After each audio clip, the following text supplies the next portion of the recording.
having a sport. So, good afternoon from England, everybody. I don't know which time zones you're all coming from. We've had several this morning.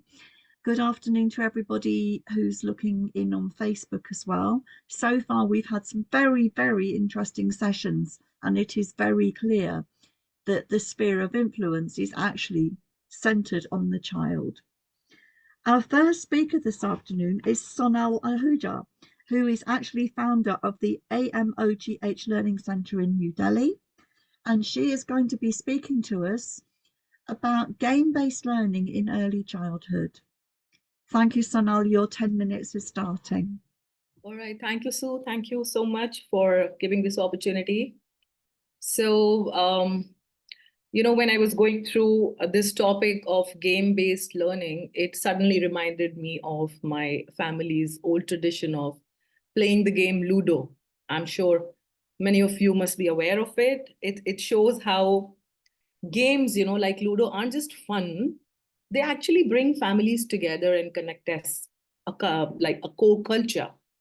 And what I see is when my family play Ludo, they're not just rolling the dice and they're moving the pieces around. They're actually having fun and spending time together, which makes everyone really feel good. And that's because playing games releases special chemicals in our brains that make us happy and it helps us bond with each other.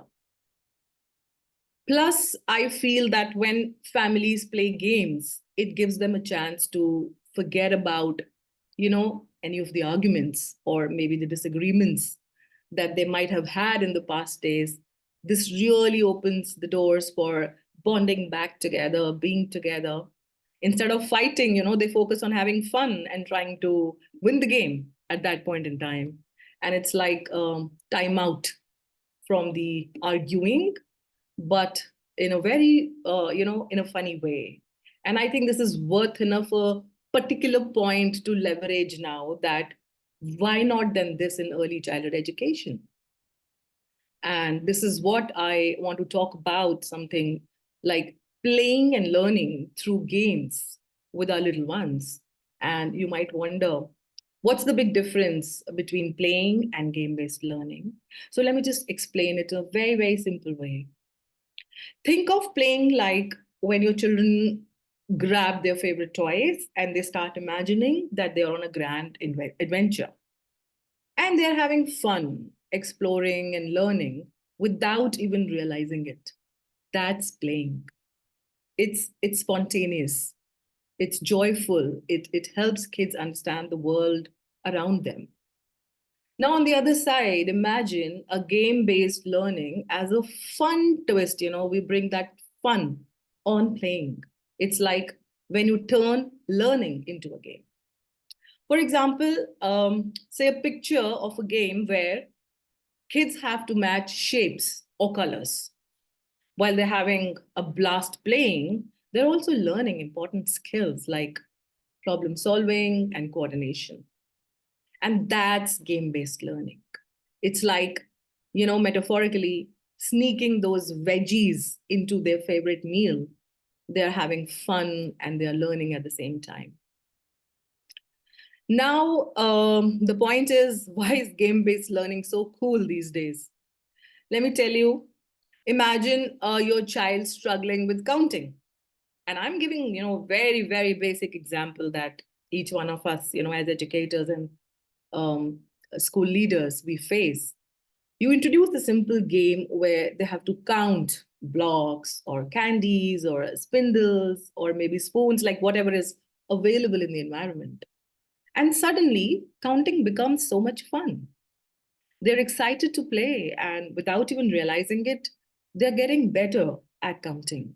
It's like turning a homework into a game night, way more fun.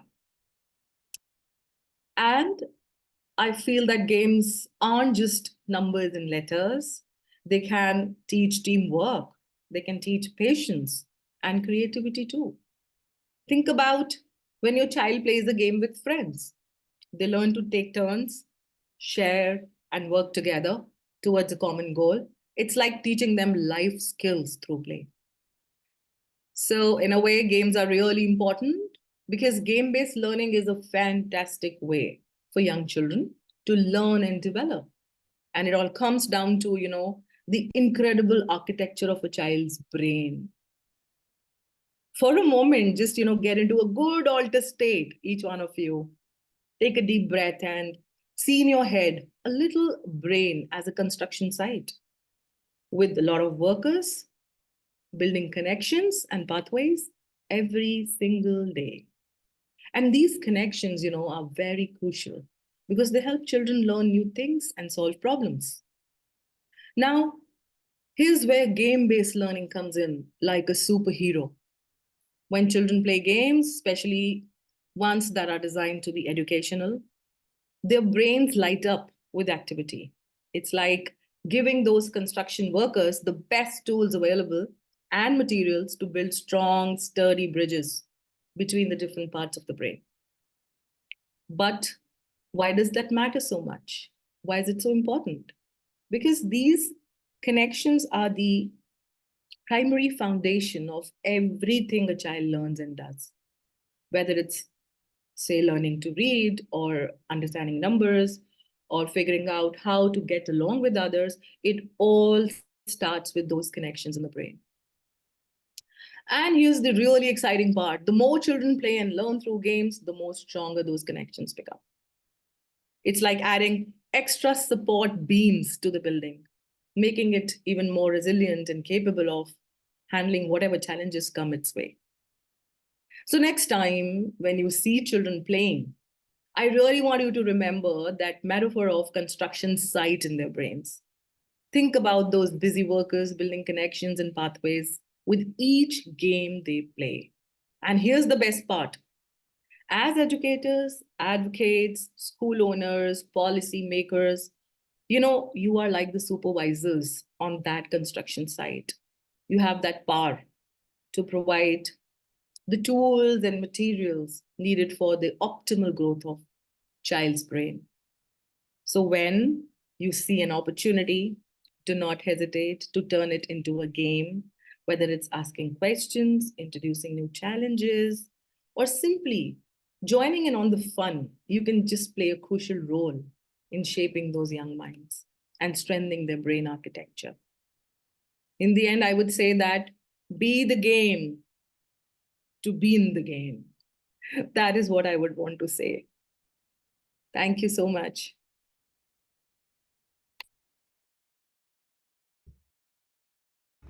Thank you very much, Sonal. I really like be the game to be in the game.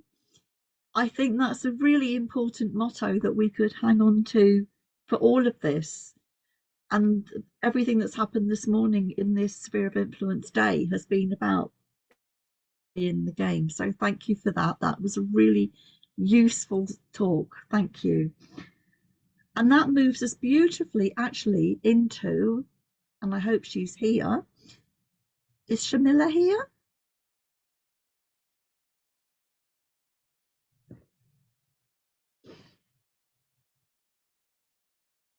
Yes, she is. Yeah, I am keeping note of the time. Yeah. Thank you. Welcome to Shamila. Shamila is going to talk to us about process versus product, which is a really important thing. And she is an early years specialist in the UK. Welcome, Shamila. Hi, hope you're doing well. Thank you for having me today. Just going to try to share my screen, if you just bear with me a minute.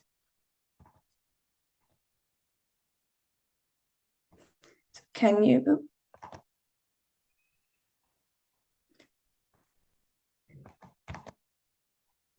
see my screen there? Yeah, and you can hear me well. Perfect. So this is a topic that I've been looking at for the last 23 years while I've been in early years, and it's something that we consistently jump back into every so often as a quick reminder. So I was really excited when I was asked today to present something that I'm really passionate about, because this is something that really resonates with me throughout my journey in early years education. So there's a couple of things I want you to do today as early years educators and professionals is just take a few minutes just to reflect on this next topic. I think it's important for us to kind of take a step back sometimes and look at how our practice goes on, and whether we need to kind of look at a few things in a bit more detail and see what we can do to get the best out of the time we spend with our children in the rooms during our activities, a project, an art activity, or outside play. So a couple of areas here that I'd like to talk about: the planning, the child's direction, the display, you know, the maximizing of learning. So I'm just going to move on quickly to that. Let me see if I can. Yep. So we've got first thing I'd like to look at is planning. So during project focused planning, we often look at educators who actually want something that they have in mind. They want to do a particular activity, they want it to look a particular way, or they do it for a particular purpose. And they plan that activity in accordance with the guidelines that they have in mind. Now, when we do planning for a process-focused experience, it's often coming from children and how they want to play, usually based on children's ideas on how to represent and celebrate different events, discussions between children, a bit more hands-on, a bit more listening to the children's voice, understanding the child's interest, and actually presenting them with a range of resources and a range of experiences that are more hands-on and more meaningful to the child. When we look at product versus projects versus process-focused projects, we can see that during something that's more product-focused, children have little voice and agency and experiences as they're being guided to achieve an end result that has already been preempted by the educator usually. So we want our product to look like. So children really just need to follow instructions. They really don't have a chance to kind of have any input. Things need to be aligned a particular way. And this can be less inclusive and, you know, supportive of individual children's needs based on their ability and age. Whereas when we're doing a process-focused project, we feel that children have a choice on how they approach the experience. They bring their own ideas in, they have their interests, they have their views and visions, and they know that they're going to be celebrated and they're going to be listened to. They have their voices heard. If a child wants to do a particular project a particular way, the educator then will go out of their way to make sure that child enjoys that project the way they feel they would like to do it, instead of following a direction and a be-all and end-all way of managing the activity. Educators respond to children's ideas and give them a choice, which I feel is really, really important in the classroom. And it's not a predetermined outcome. When we want to maximize learning, now, usually product-focused projects focus on the end result generally means that interactions about learning, following instructions, completing the task, and feedback on how well they've met the expectations. Whereas when we do a process-focused project, we're focusing generally on the process. We look at their skills, we use different vocabulary, we introduce different words, different phrases. We listen to the children's voices. It might go on a different range of discussions while the activity is taking place. So we do value their feedback and their input during those activities. And usually what we find is that builds up the child's self-esteem, the resilience, they're confident in speaking up, they want to give their input, and they know that they're going to be heard. So I feel when we look at those different projects, we do believe that process-focused projects will entail more discussions, more ideas to be shared. And we look at a few examples later on in the 10 minutes that I have to kind of make that a bit more visual for yourselves when you're reflecting back into the activities that you're doing presently in your rooms. What we find, again, going back to the comparison, the project-focused projects usually often dismiss children's ideas and abilities and expect all children to be able to create a similar kind of work. This sometimes can result in the educator finishing the work to ensure quality is presentable, or manipulate and guiding the child to complete the activity so it looks a particular way. And that usually dismisses the children's sense of being able to give input or share their own ideas. Whereas what I find by being in the room for so many years is when we support the child's activities in the focus of process, we find that we have a chance to celebrate their ideas and abilities. There's no requirements in the work, and usually we be able to support the child's sense of belonging and their identity as they can build trust and feel valued within the service. So they feel like they can actually sit down and share ideas and they're going to be listened to and celebrated. Now, this is my, the one area that I like to kind of go in and really talk about with the educators, especially when I was a nursery manager. A lot of my training would be around the displays, because the displays, I feel, are a window into what happens in your rooms. So if those displays are right, we know that the right kind of things are happening in the classrooms, whereas several times over, and you'll see some examples later on, there have been times where displays have been in a particular way, actually showing that a particular set of activities taking place. For instance, your product focused experiences are usually about a topic of the experience, and usually the documentation or the representation of those activities are identical pieces of work. Now, as in the beginning of the first slide, I asked you to give a chance for yourself to step back and reflect back into your rooms. When and how often have you seen displays, or as you walk past your colleagues' classrooms or maybe other settings, you've seen displays that are absolutely identical from one to the next? So each child, a class of 15 children, there'll be identical pieces of work displayed. The eyes will be in a particular way. The wings will be in a particular way if you're doing a bird, because the teacher or the educator has already preempted what she'd like her display to look like. And anything outside that bracket would then be seen as not the way it's supposed to be, unfortunately. Whereas when we look at staff, educators and practitioners who actually look at the process and value the child's process in doing their activities, we usually find displays to be reflective of that child's personality, needs, wants, interests. No one art piece is the same as the other. Each piece of art on that wall has its own individual learning journey displayed.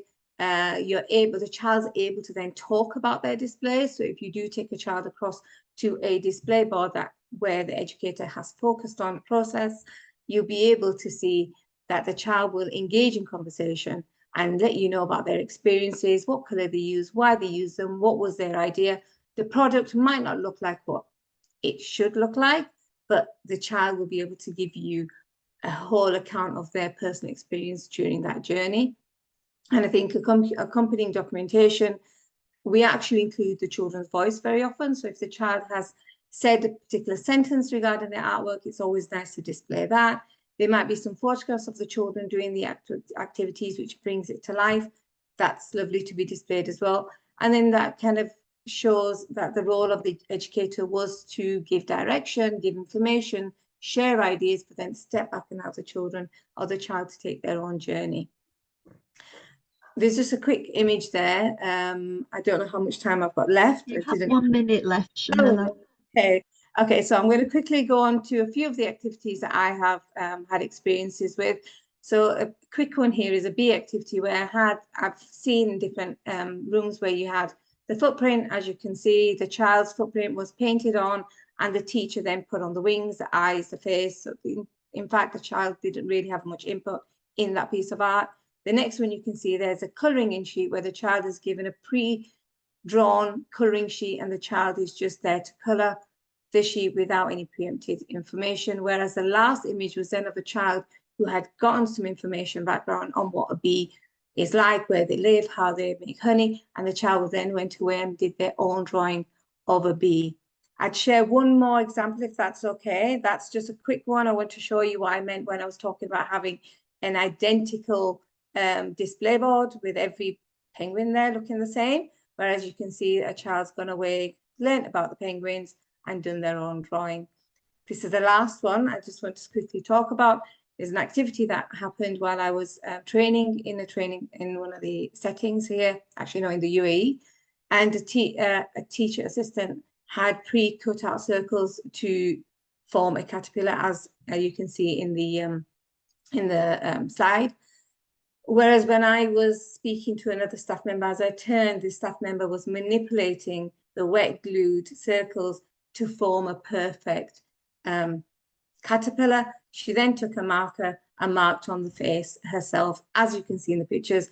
And my question was, what has the child learned during that experience, because at the moment that looks like your work, not the child's work. So I think I'd like to end on that, just quickly to share these images of children doing their own work. And just something I'd like to quickly end on, saying, just as we've reflected just now, enjoy your teaching experience and try your best to provide children with wings that they need to enjoy and get the most from their own learning experience and ideas, because that's where they will learn the most and you'll get the best from them during those times. Thank you so much. That was my quick rundown on. That was amazing. Those photographs, those captures at the end are so powerful. Yeah. And I completely resonate with your experience. Thank you so much. Thank you for saying provide children with wings. I always say the sky's the limit. Same thing, isn't it? Absolutely. And they know So far thank more you than so we much. give. Thank you so much. Thank you. So Have a lovely day. You too. Before we move into the next speaker, I want to bring your attention to the ECDF International Conference Edu Tour, which is happening in Jakarta on the 19th to the 23rd of May 2024. Please Google this and look it up, because you are all welcome. I only wish I could go. Unfortunately, I'm working in Yorkshire that week and I can't go, because Jakarta sounds wonderful. So check out the Conference Edu Tour in Indonesia, 19th to the 23rd of May. Our next speaker, and that's Rima. Is Rima here? Yes, she is. I can see her. Rima is principal of the pre-primary Amarjyoti Sasarati School, International School, and she's going to talk to us about learning through play. Thank you. Are you there, Rima? Thank you, ma'am. Yeah, thank you, ma'am. Good afternoon, everyone there, all viewers also. And today I'm here, Rima Ganguly, and I'm going to speak about a topic which will be very interesting and very fun for the kids too. I have a PPT to display.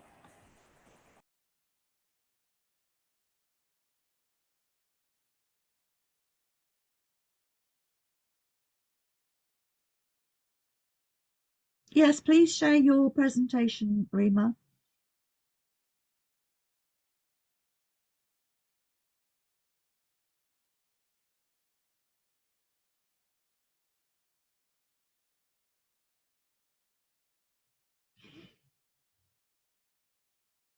Rima, you're on mute, unfortunately.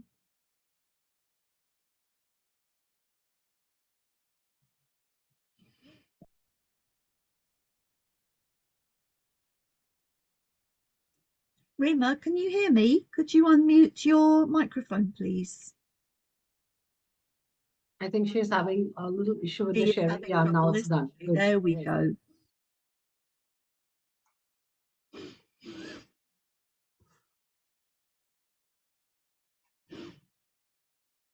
Thank you, Rima. We have your slides. Could you unmute your microphone? Yes.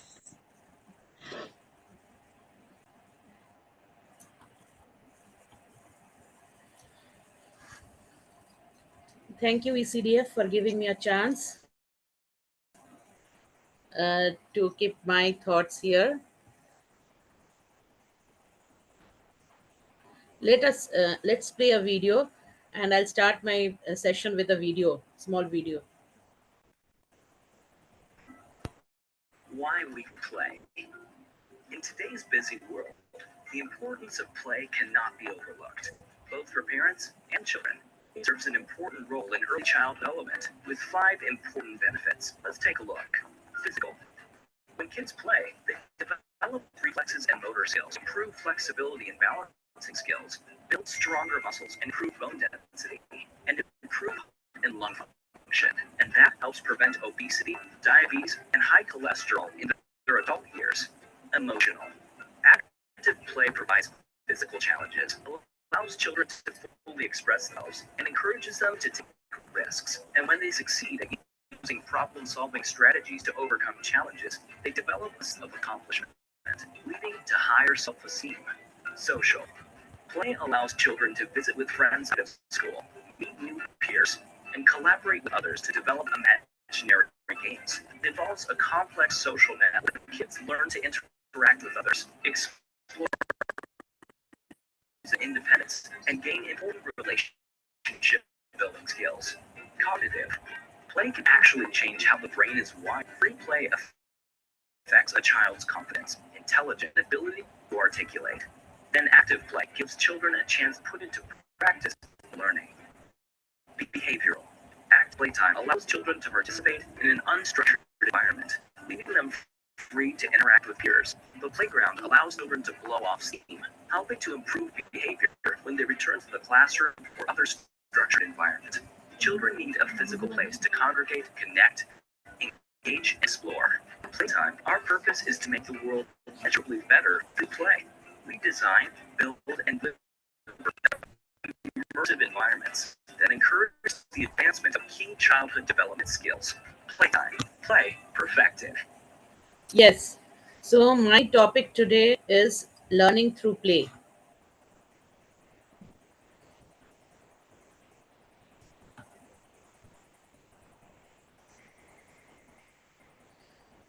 Welcome, viewers. We are just delving into a topic that's not just enjoyable but also crucial for a child's development, that is play.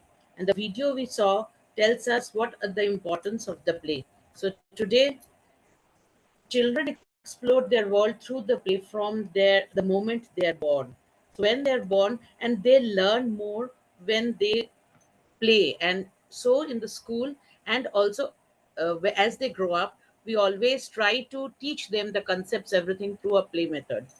We all know that playtime is when kids have the most fun, but did you know that it's also a powerful tool for learning and growth? So in today's session, we'll explore the 6 essential types of play that can shape your child's future. The first play is the active play. That is what we normally play. We all, even adults and children, like running, jumping, which in climbing, playing sports. So this is essential for the children's development of, as it promotes physical fitness, coordination, social skills, and emotional well-being. So it is not only important for kids but also for adults. Like it gives us a healthy lifestyle, and it keeps the child physically fit. These are common activities which we play through games. In the school, we have a games period through which children play, do these activities, and it is through sports and all this running, jumping. Next, it comes the imaginative play.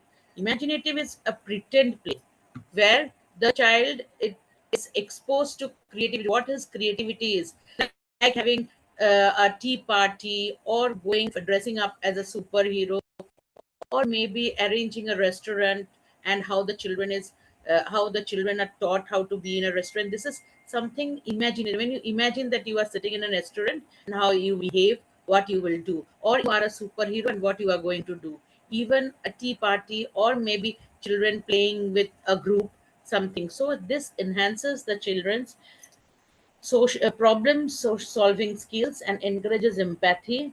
It also uh, gives them problem solving skills along with the language development, because here they can speak out. So this is something imagination, when there is a situation given to them and they have to play according to it. So the first one is the active play, the second is the imaginative play. Then we go to the third play, that is the constructive play, where the child is involved in using materials to build or create something tangible, like when, like using blocks or Legos or some art supplies. So this type of play boosts their spatial awareness and fosters innovation. Like they not only even it does not only foster innovation and cognitive skills also, but it also allows the children to express themselves creatively. Like when we give them the blocks, they are free to make it into the design they think of. It is nothing that we tell them to do, that you have to do it this way, but this is something constructive they are preparing from Legos, from blocks, maybe from small articles, whatever it is given to them, or even some color is given to them where they can use and make something creative. So the third one is the constructive play. Then we come to the fourth one, which is the social play. Social play involves not only an individual but also a group, where the children learn how to cooperate with each other and how to interact with each other, because many children are not that outward, they are shy enough. So to make them comfortable in a group, this is social play, like which we have the board games where 2 or 3 person is required, or maybe tag games, or this type of plays help them to make new friends, develop their social skills, communication skills. Then even they can resolve the conflicts, then understandings of social norms, and gives them a spirit of the teamwork. So this is social play. The this one is the social play which you play with the group, or maybe individual 2 person, or maybe in a group which you play. That is the social. Then comes the solitary play. Solitary play is when the child plays alone with the toy. Here he or she is able to do play on his own without anyone's help, or maybe Hi, Rima. You without have any one interaction with minute. other individuals. 1 minute left, Rima. Yeah, pardon. Pardon? 1 minute left. Okay, okay, sure. So during the solitary play, the child is fully absorbed in the own world. Then comes the at last comes the sensory play, the sixth one. The sensory play is when the child is, this is not the last, not the least, it is the last one but not the least one. So this involves engaging the 5 senses through activities like playing with sand, water, or even the finger painting. This play stimulates the brain development and fine tunes sensory perceptions. This is beneficial for children of all ages, and it provides opportunities for exploration and discovery in a fun and engaging way. This gives them fun and they can use their Thank creativity. you, Rima. So, wrapping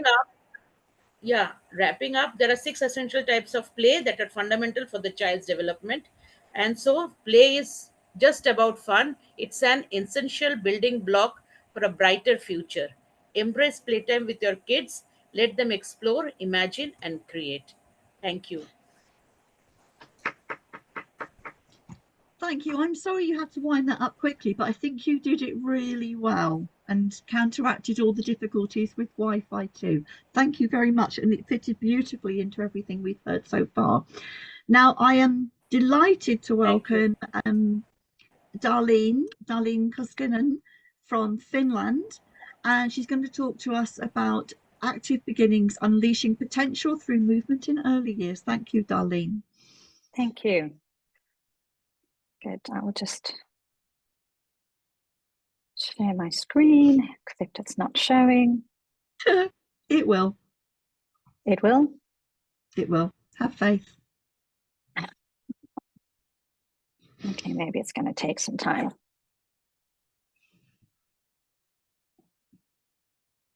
Oh, golly. Meanwhile, it's nice to see you again.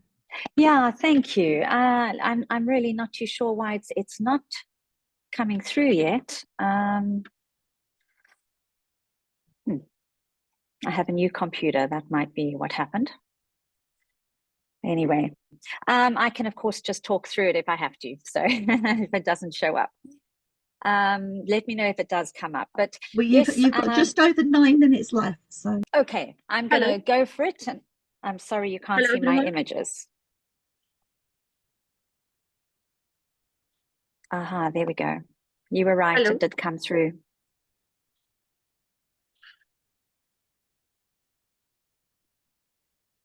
Okay, can you all see? Is everything good? Awesome, thank you. Okay, so yes, I live in Finland. I'm a karate instructor and a recreational gymnastics instructor.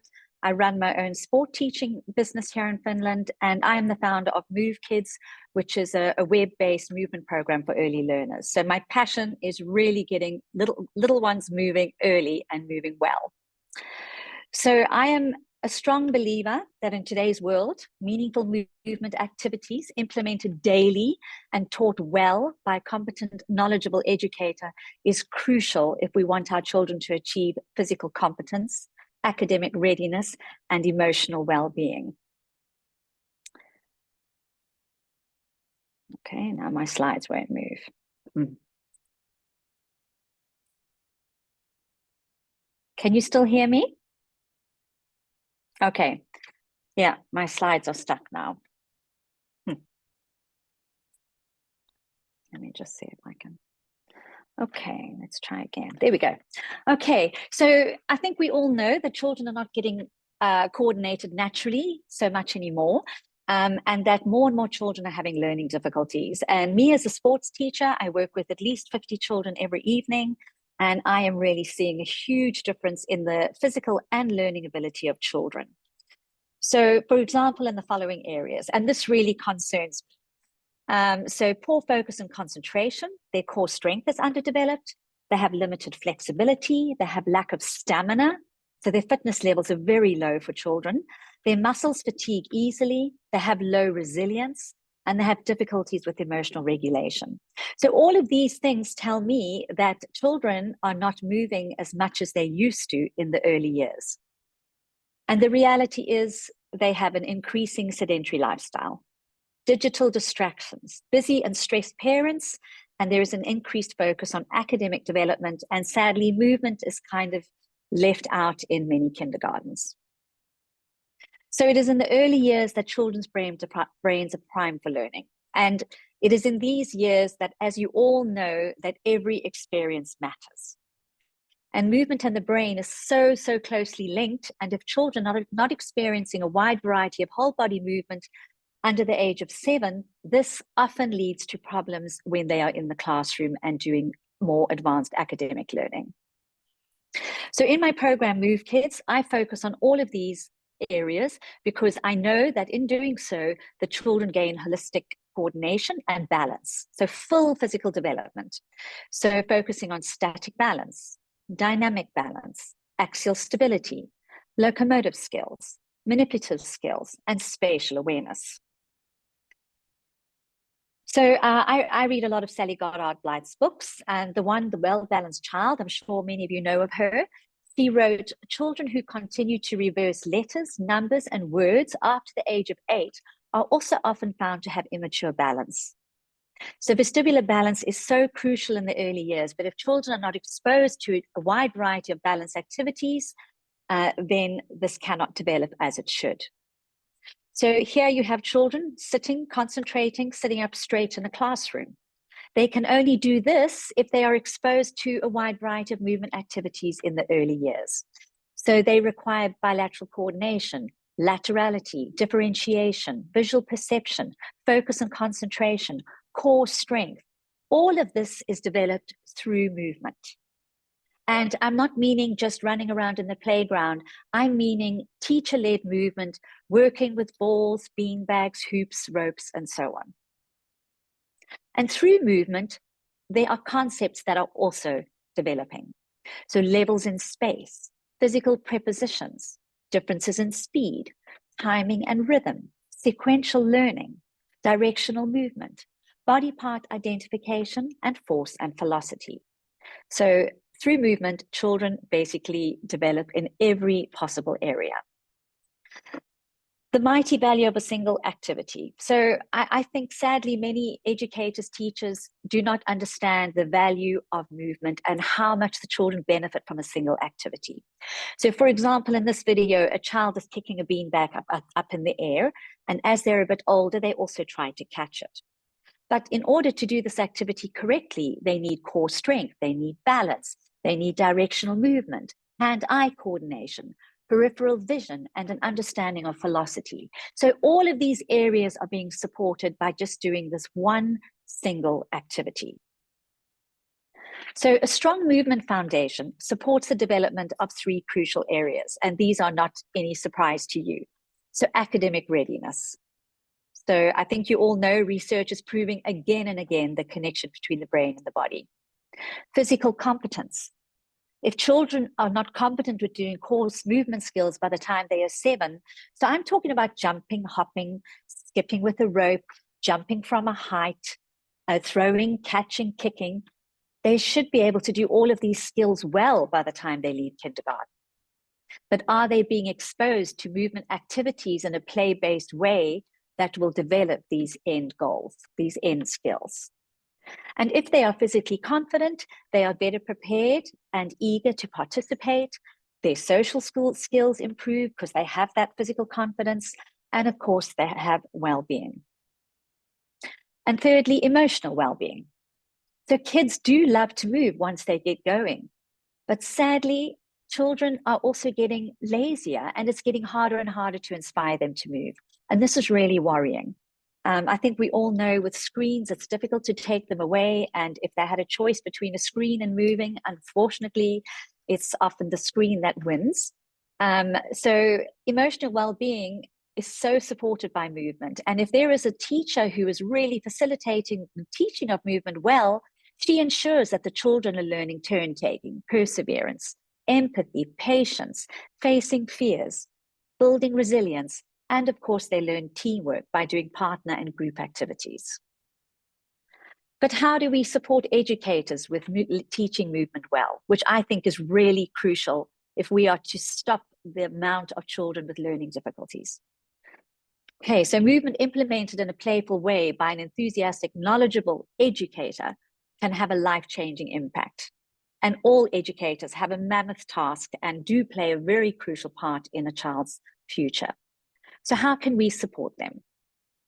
So movement education, by ensuring that educators are learning more about movement. What are the core skill areas that they need to focus on? Training and mentoring, workshops, teaching teachers how to use their voice, how to group children in a movement class, and so on. They require suitable equipment. So this is handheld equipment that engages them, inspires them to do the activities more, beanbags, balls, hoops, ropes, cones, and so on. And of course, teachers always need inspiration and activity resource, whether they have something like Move Kids, which I have developed, or you finding ideas on TikTok or YouTube. There's a lot out there. 1 minute left, Darlene. Thank you, Sue. Thank you. And then teachers cannot thrive and do their job well unless they have management support and a lot of energy and enthusiasm. Technology cannot coordinate children. That's one thing I let's hope there's no robots one day to try and do that, but I don't think that will happen. But we can. So together, let's get our early learners moving well and often. And please do not hesitate to contact me if you need any help in the area of movement. It's my absolute passion. I love to help educators and to give as much support as I can to them and kindergartens. Thank you for listening. Absolute perfect timing. Thank you, Darlene. You. And it was Good, a pleasure to see you again. Darlene and I had Thank the pleasure of both presenting at a conference in Athens last year. So I can highly advocate Darlene's work. Thank you, Sue. Thank you so much. Now enjoy the rest of your day. Thank you. I'll be running, yes. Yeah.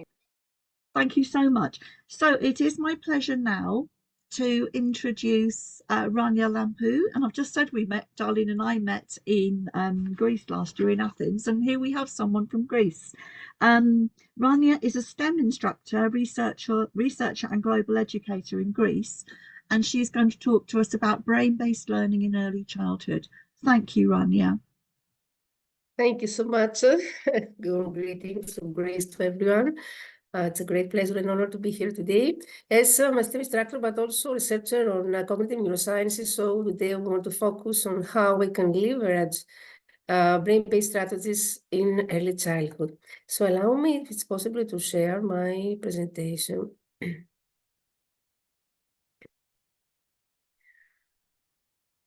Is it visible? No?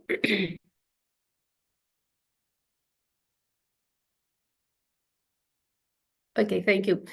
We know that the early years of a child's life actually are crucial for their overall development and laying the foundation for future learning and success. So 90% of the child's brain development happens before the age of 5. So using brain-based learning techniques in preschools helps to actually optimize the learning process and tap into the brain's natural processes in order to support children's development. So these techniques are shaped by the latest research in the field of neuroscience and actually aim to create an environment that is engaging, that is stimulating and supportive of children's learning. At the same time, we talk a lot nowadays about 21st century skills and how these skills are related to brain, critical thinking, creative thinking, problem solving, and communication, collaboration. We're going to see about this. Actually, the human brain is a miracle because the cells of the human brain are organizing themselves into networks. These networks communicate each other, they store, they process information, they learn new things. When we talk about neurosciences, is these sciences which focuses on the scientific study of the nervous system. It's a multidisciplinary approach. About cognitive neuroscience, it's about how to map the brain, how to locate in the brain the regions which are responsible for all the learning process, how to spot the biological process involved in cognition. So now we talk about cognitive neuroscience, how to understand mental operations. And for a long time, you know that for a long time, cognitive sciences were centered only on the study of phenomena, but however, the last decades, it is actually emotions that now have been the forefront of studies in these fields, thanks to works of Antonio Damasio. So there's a science of emotion. Emotion has a very important role in learning, especially when we talk about memory, facilitates coding, helps retrieval information. On attention also plays an important role in the limbic system, which is the center of emotions in the brain. It contains hypothalamus, thalamus, amygdala, which is the center of fear, and hippocampus. Neuroplasticity, previous speakers have already talked about this. It's this amazing capacity of the brain to reconfigure itself. And let's not forget that when we talk about learning, learning is a process that takes place in the brain. It's actually the metamorphosis of existing cognitive structures of existing neurons into the creation of new cognitive structures. And thanks to sophisticated brain images, now with all these amazing devices, we can study the changes in the brain which are caused by student learning. So neurons, and nowadays we talk about education and neuroscience, we call neuroeducation, this research approach that attempts to bring together findings in neuroscience education. And it helps us because it can, of course, it can help us better understand the nature of cognitive work during learning, but also to measure the effectiveness of any educational intervention. That's why it's very efficient, especially in special education. So brain-based learning is a comprehensive approach based on how a brain works.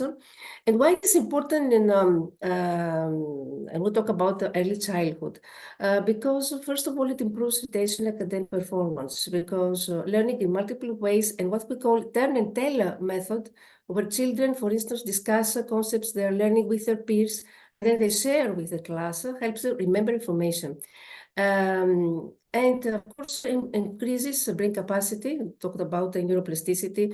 Brain creates and reinforces neural pathways to learn new habits and skills, promotes social and emotional skills, improves overall health.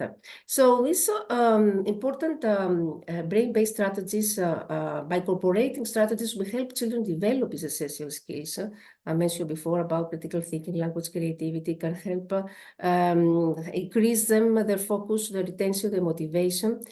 And some of the principles, of course, we don't have time to analyze them. I just tell them, mentioning that each brain is unique, that is the human brain, that brain is a multifunctional parallel processor.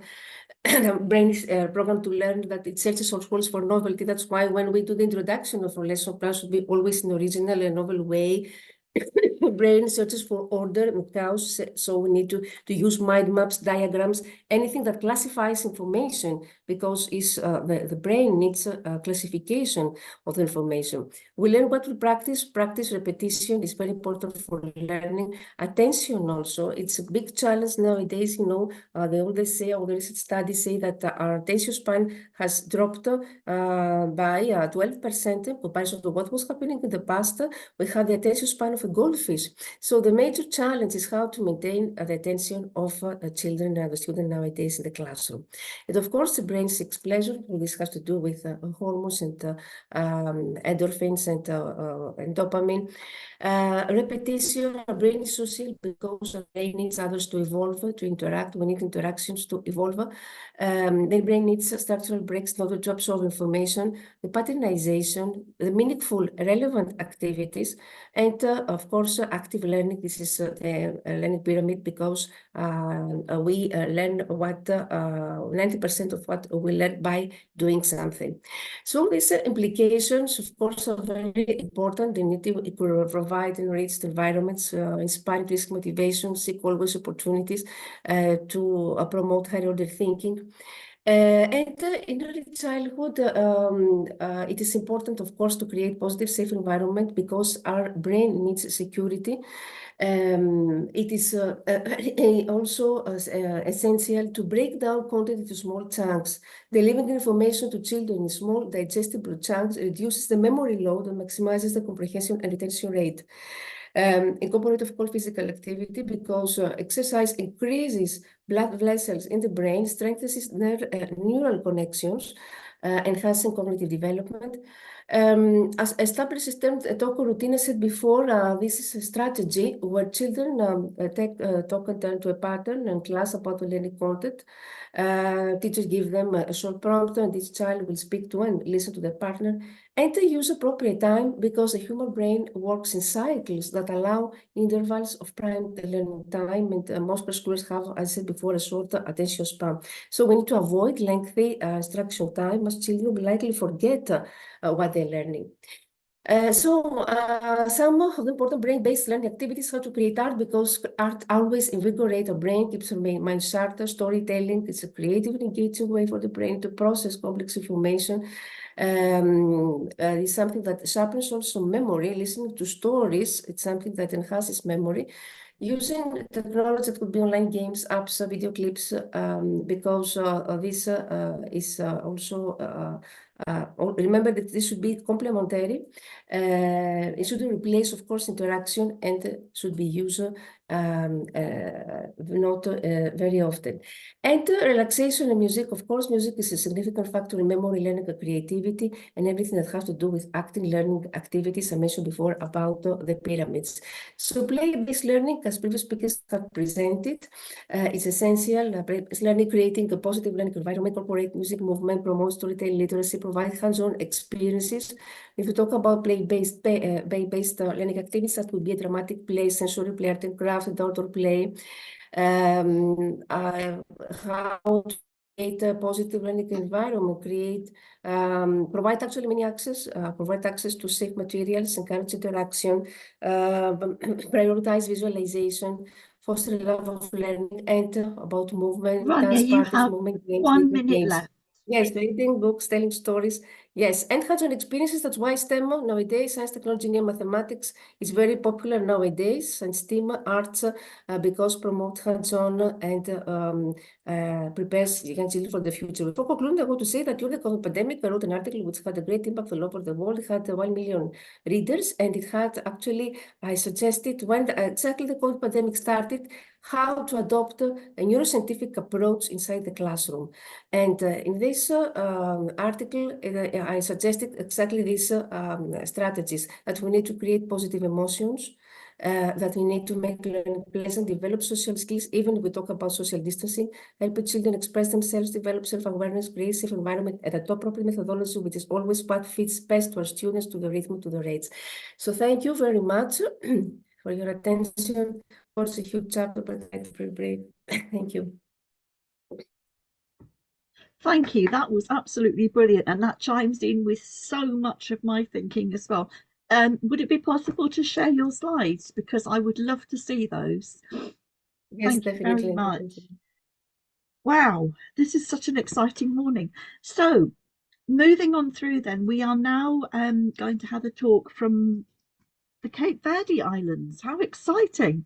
It's Princess Adawaran, Executive Director of the English Development Centre in the Cape Verde Islands, and she's going to speak to us about quality and inclusive education for all. Thank you, Princess. Thank you so much. Can you hear me? Excellent. Greetings from Cape Verde. Good morning, good afternoon, good evening, wherever you are from. My name is Princess, and today I want to talk about quality and inclusive education for all, and the importance of having quality and inclusive education. So I'll be sharing my slides now. A moment, please.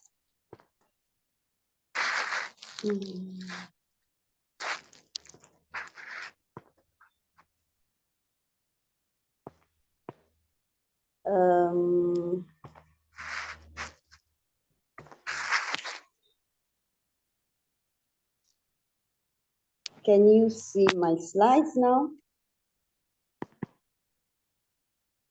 Is it visible? No, it's not yet visible. Oh my goodness. I'm always having challenges with this. Okay. 1 minute, please. hmm.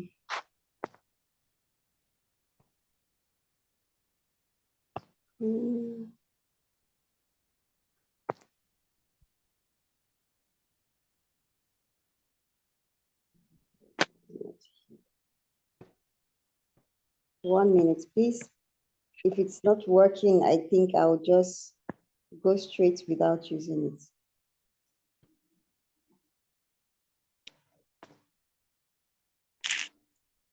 How about now?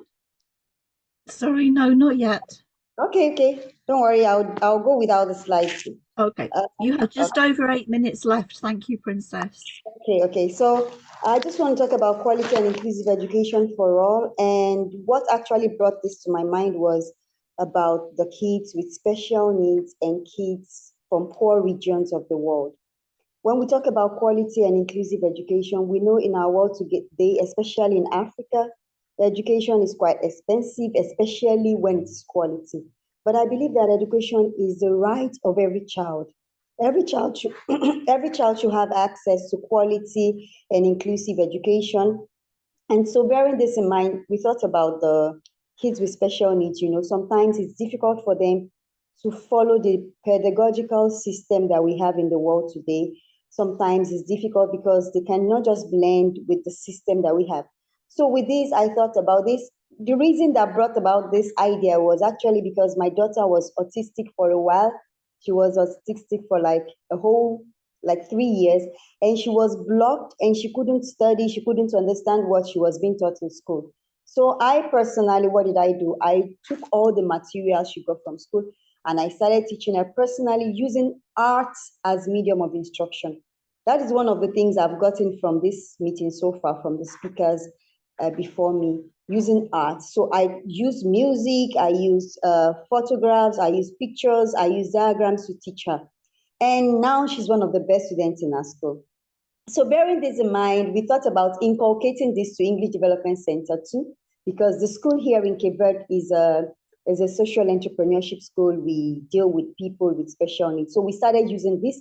We started using arts, music, to teach all curriculum, science, mathematics, all the curriculum. And it's working very well. All these kids, our school is not basically just for kids with special needs. It's for everyone. Social inclusion for all. And you know what? Even the kids without any needs, they love this system. And kids with special needs, they love this system. So everybody's learning at the normal pace, and everybody learns using art as medium of instruction. And one other thing I see is that teachers also find this very, very interesting and easy. They tell us that it makes teaching easy for them. They can learn, they can teach easily, without using the stereotype system. So what am I saying today? If you want to have quality and inclusive education for all, I think it's high time we restructure our pedagogical system, our curriculum system, to make it flexible for the kids. How? Learning using the play, I don't know how to say it, making it funful, the play way to education. Education is not about just transmitting information to the kids. It's transmitting the information and the kids being able to process the information. So it's not just about the style of the teacher. You know, most teachers say, no, this is what works for me. My pedagogical system is like this. I like teaching like this. Yes, you like teaching like that, but is it something that the kids can assimilate? Is it something that the kids love? The learning education is about transmitting information. So if we must guarantee quality and inclusive education, we must restructure our pedagogical system and ensure that it is something that is accessible for all. The poor kids can understand, and kids with special needs can understand, and kids without needs too can understand. And here we can have a world without difference, and education will be inclusive for all, leaving no one behind. Thank you very much for having me. I know I spoke lesser than the time. Assuming I had insights, it would have been perfect. Thank you so much, everyone, for listening. Thank you so much. Actually, what you said was very powerful. It's high time we restructure our system. Yes. Thank If you nothing so else, the sphere of influence should do that. Thank you so much, Princess. You're That was wonderful. I'll just stop the clock there, otherwise the alarm will be going off. So it gives me great pleasure then to introduce our next speaker for the afternoon, and I hope I pronounce your first name right. Maha? I hope that's pronounced correctly. Maha Yes, Shadadi. I'm here. Hello. Maha Shadadi. Yeah, nice to meet you, Maha Shadadi, President of the IIU ISDC Training Consultant in the Lebanon. And I think you're going to speak to us about childhood traumas, patterns and behaviour and consequences. Exactly. Thank you, Maha. It's over to you. Just please allow me to share my screen. You should be able to. Okay. Could you? Oh, that's it. Just want to make sure you can see my screen. Yep, it's brilliant. Thank you, Maha. Okay. So good morning, good afternoon, good evening, everyone. Actually, I'm here today to speak about AI in early childhood, if it's going to be a friend or a fool for our kids' well-being. Nowadays, we just hear about the situation that in the gardens of the young mind, some people consider AI to be the sunlight that nurture curiosity and bloom creativity, whereas others people believe no, it's going to be a great enemy for kids. Just briefly, when we talk about AI, nowadays we are living in an advanced society where technology rapidly evolves. Artificial intelligence actually become an integral part of children's daily life. Whether if we are going to talk about the educational application, smart toys to personalized learning platform, or etc. So AI-powered tools are transforming actually the way young minds engage with the world around them, and we can't deny this facts.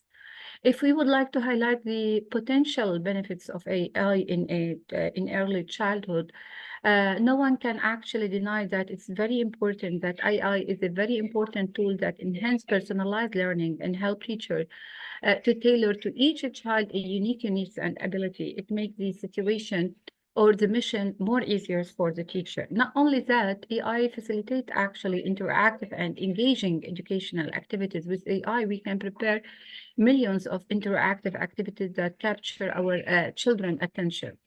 Also, no one can deny the fact that AI can help us to improve language development and literacy skill through the language assistance and the storytelling that we have it.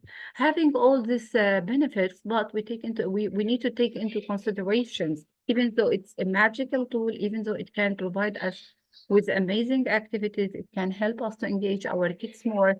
We need to take into consideration the risk of AI and the risk of the exposures of the younger children to AI. Actually, especially when it comes to the excessive screen time, and when we are not going to use AI in a good way, this is going to affect the social emotional skills, the attention, as well as the healthy interaction of the children. That's why we need to have a careful oversight to ensure that AI doesn't replace. We need to make sure that the use of the AI, we need to make sure to use AI in a special way, so it's not going to replace the essential real-world experience that are crucial for our young kids to thrive.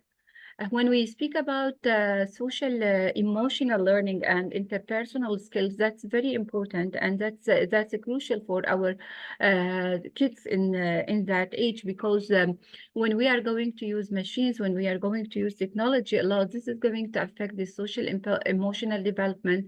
Students sometimes need to be isolated. They prefer just to deal with machine more than face-to-face communication and empathy, and this is going to affect them. So that's why it's very important to strike the balance between the use of AI, to use it, but at the same time to keep the traditional social interaction, which we consider a key to ensure a healthy child development and well-being, because the excessive use of AI can affect the children well-being.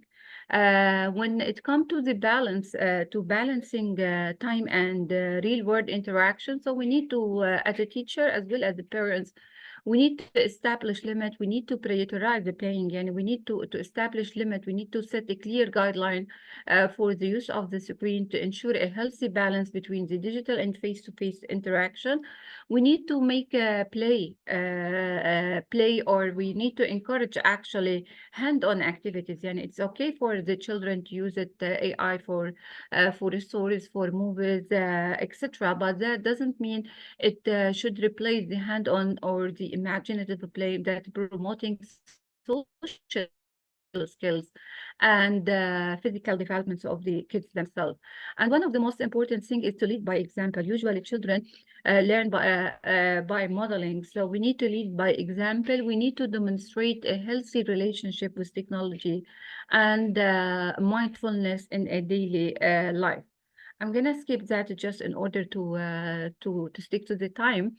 Here, when it comes to AI in education and its impact on the children, we need to take into consideration that the teacher role is not enough.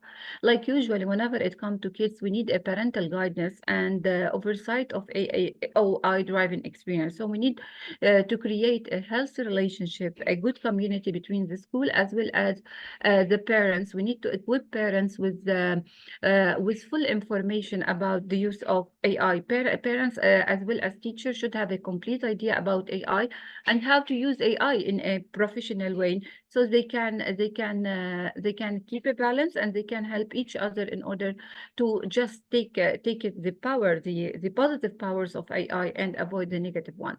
So parents play a magical role. They are supposed to know to monitor the use of AI for kids. We have a specific time. They are not kids are not allowed to use it the whole day. And also, as I mentioned, AI education. The parents we should educate parents on AI capabilities and limitation, and we should empower them to make informed decision about their child exposure.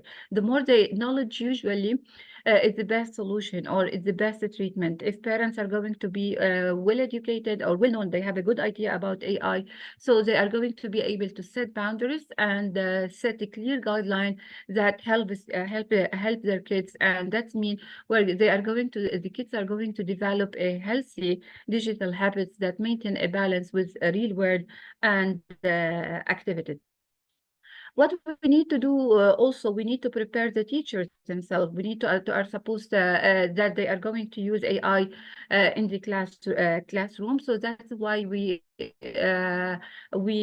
AI training for the teachers in order to know how to use it in a good way, in order to avoid the ethical considerations of AI. We need to provide teachers with opportunities to experiment with AI-driven educational technologies and evaluate their impacts on the students' engagement, learning, and outcome as well. So the more we are going to have ongoing support, the more we are going to have a continuous professional development to help teachers stay up to date with the latest innovation and the best practices at all.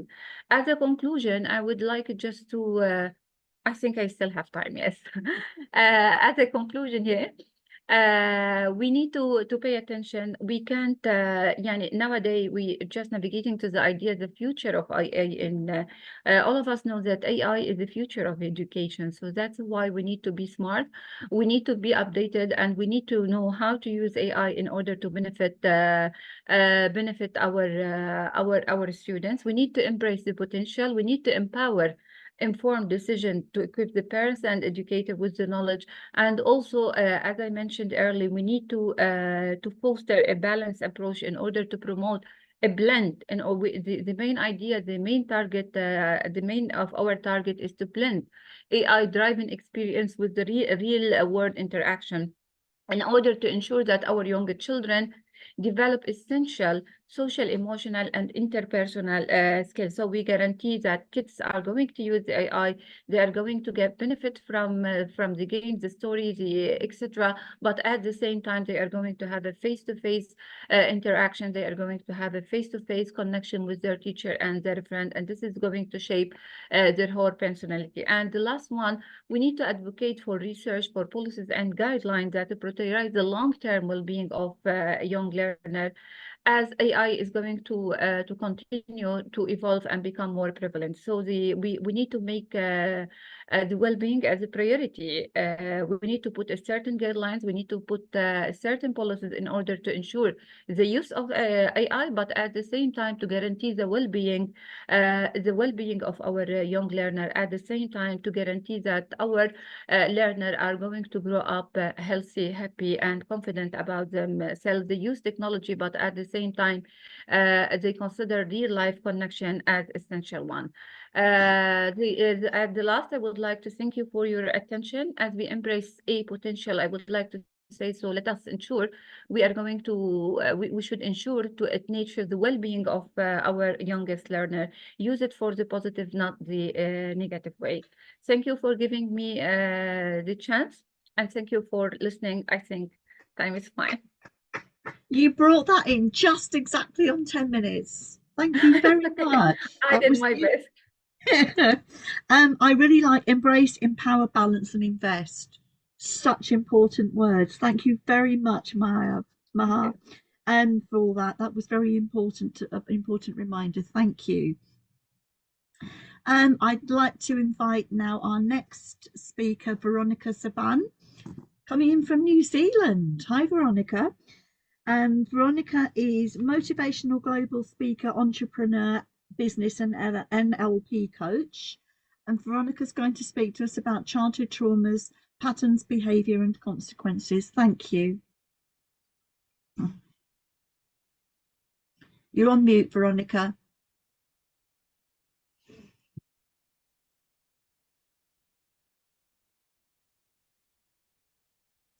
Still on mute, I'm afraid.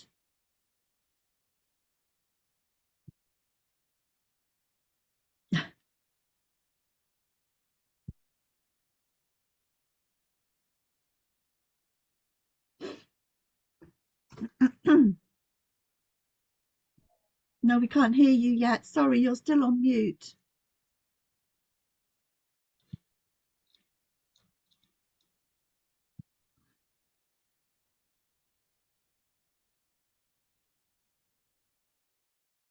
I don't think we have central control of unmuting, do we? No, we don't. I think she needs to rejoin or just look into the audio bits.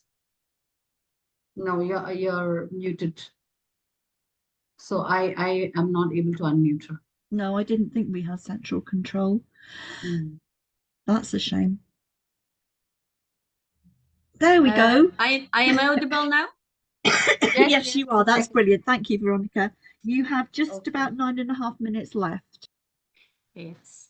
Good afternoon to all of you, and thank you for inviting me to the Symposium of Children. And I am very delighted to be a speaker today. I would love also to introduce me. I am living in the Netherlands. I am 43 years and I am a mom. I'm also a professional business strategist and entrepreneur and NLP coach. And today I would love to talk about the consequences of the behavior, traumas and patterns from childhood by children in their adulthood. And one of the causes that are caused during the childhood are like abuse, physical, emotional, or sexual. So, for example, individuals who are experiencing any form of abuse during childhood, they may carry psychological scars into adulthood. And if you have noticed very often, many children, they might feel isolated, and they might have the tendency to don't be very, very communicative or not social, where they can manifest in various behaviors such as difficulty in forming healthy relationships, for example, low self-esteem, self-destructive tendencies, or even perpetuating this cycle of abuse. Therefore, it's extremely important to create a healthy atmosphere in families. This is one of the reasons why most of the time, so I'm proposing during symposiums, conferences, to introduce the personal development into the primary school system, which to me it's fundamental, because in my opinion, so the children from an early age, they are missing the basis. And I am of the opinion that they have to start with the basis, especially with the experts, psychologists, therapists, coaches.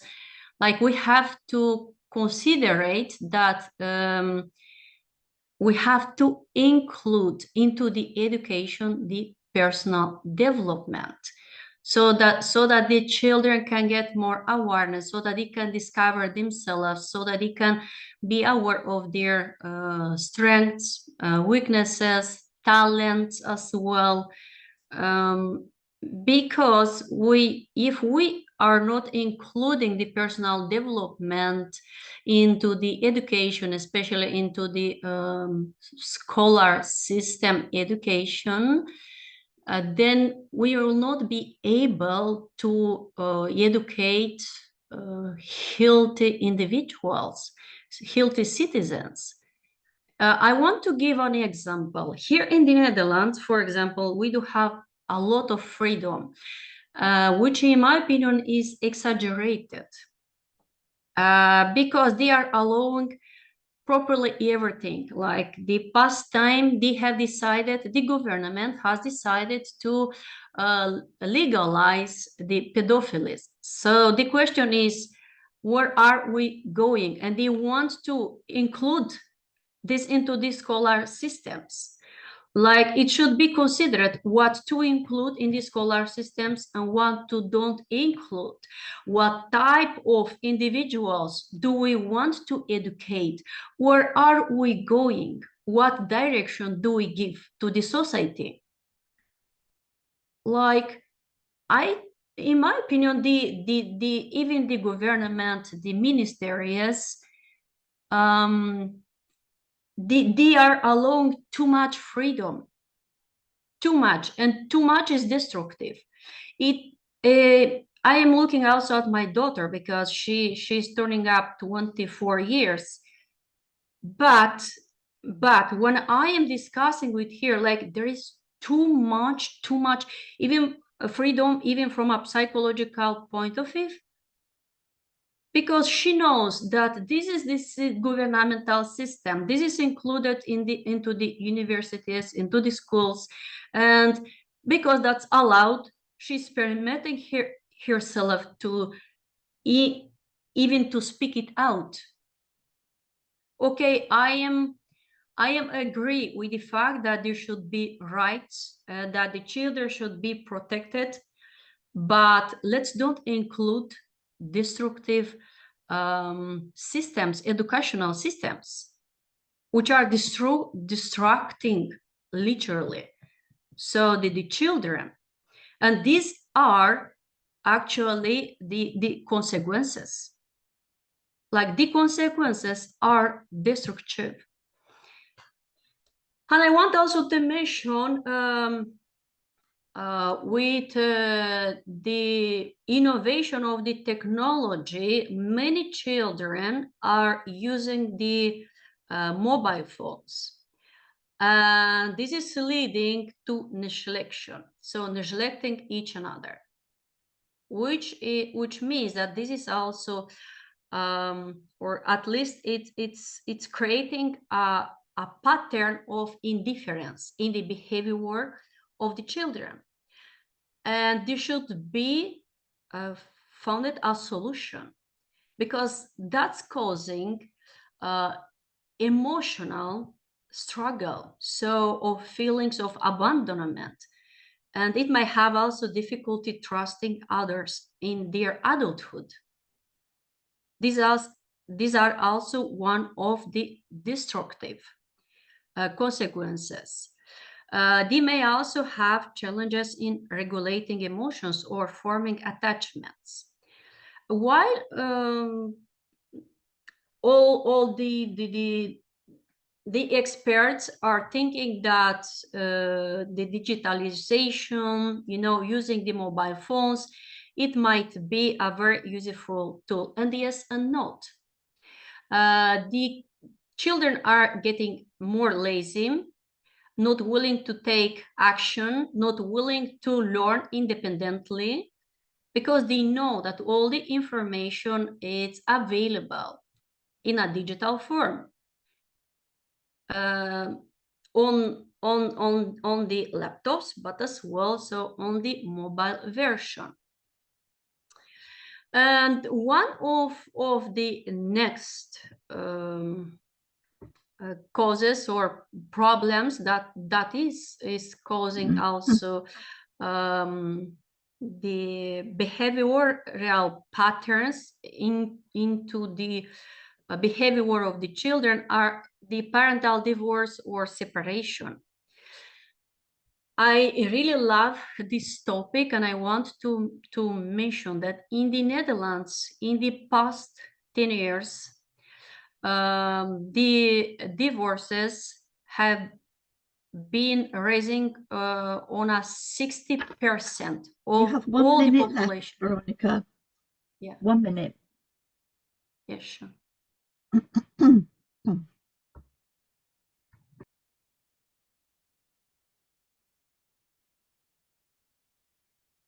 Yes, you have a minute to go to wrap it up, Veronica. Yeah. Like I mentioned, I would love to mention the parental divorce or separation. In the Netherlands, it's raising every single day. That we achieved a percentage of 60% of divorces and separation in the Netherlands. And I know that this is going on around the world. And witnessing the breakup of one's parent can be traumatic for a child and can lead to feelings of insecurity and instability. I can give an example myself, because my husband passed away when my daughter was a very, very young child. And there should be founded a solution to how to interfere, into the relationships of the parents that are in divorce or separation, to don't traumatize the children, because many parents didn't know how to handle in such situations, especially if they got married at a very early age. But let's take the average level of families. They don't know how to handle, they don't know how to behave themselves in such situations. And most of the time, so the divorce or separations, they are very painful and very traumatic. Veronica, I'm afraid I'm going to have to ask you to wind up. Yes, sure. Thank you so much. Yes. So the solution is to propose to this type of families that are in divorce and separation to having a psychologist, so that the children can come out in a healthy state of mind, so that they can focus on their own development and be led towards a productive future. Thank you so much. So this has been my speech. Again, you're summing up there to a productive future. Thank you very much for your words of wisdom. You actually picked up on the previous speaker, on Maha's speaker, about using AI at one point, which was lovely. You picked up on destructive governmental systems, which I think across the world we can all agree with at the moment. I have really enjoyed chairing this session, and it has gelled together nicely. We've had Rania on brain-based learning, patternization, which I thought was a very powerful word. Princess talking about quality and inclusive education, using music and art. Patternization in learning, joining the bits of the puzzle together in music and art is so important. Maha on AI, Sonal and game-based, Sarita and all sorts of amazing things, including physicality. And well, basically, thank you. That's been a very good session and I've enjoyed convening it. Thank you, Dr. Wasabi, for asking me to do it. And over to you. Thank you so much. And I thank all our esteemed speakers of today's event for finding time and sharing wonderful insights into the topics that they discussed today. And it was a plethora of things that we discussed, and there was a lot of learning and a lot of takeaways. These sessions would be later put up in our YouTube channel for you to have an access, and we will be sharing the link with you so that you can share it with your with anybody you would want to share with. And we hope that again, season 4 of the Sphere of Influence comes about next year, and we have a lineup of wonderful speakers like we have today, and discuss and brainstorm on the best practices. And I'm sure today, everybody who is watching us and who will be watching us, watching the recordings, will have a lot of takeaways. Thank you so much. And so we conclude the event and call it a day. Thank you. Thank you so much for having me too. It's been an honor. Thank you very much. I'm sorry I got your country wrong.